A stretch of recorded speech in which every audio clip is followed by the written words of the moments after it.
Vooral que não tem uma lei clara ainda. Vooral que o parlamento não há a lei ainda para mira. Vooral que aqui também há um cambio drástico arriba do qual a lei me te querer que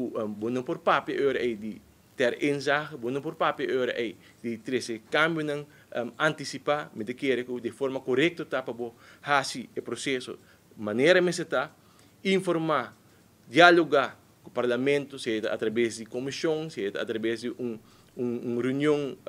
pública, como que quer fazer,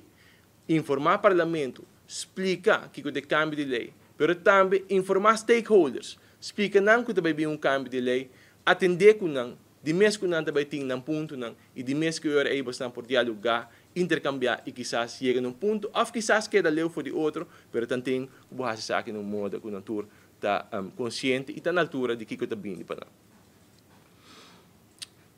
Para finalizar, me quero dizer aqui que nós, de fração de MEP, está queda para que a petição aqui na ministra Ursula para honrar a carta que nós manda como fração de MEP para, por favor, cana o processo devidamente, aguanta o diálogo abrir para os stakeholders e procurar para atender para o vendimento de permisso de táxi, stop,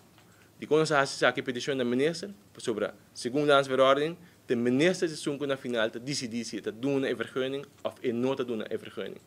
De landsverordening visa que o minister de Sunko te firma al final, porque hij het toerse consejo na, e dingen zaken também nos que pede o minister para continuar a direção de percurar para o permisso e vendimento de permisso stop, percurar para lograr, para evitar que essa kita continua, e me te querer não que te decidir para vai na direção de vender permisso de táxi, a não tenho sinti full peso, de lo qual que a landsverhouding te para pe, te contra de lei, e não tenho full sinti também full peso de lei a ribesaki.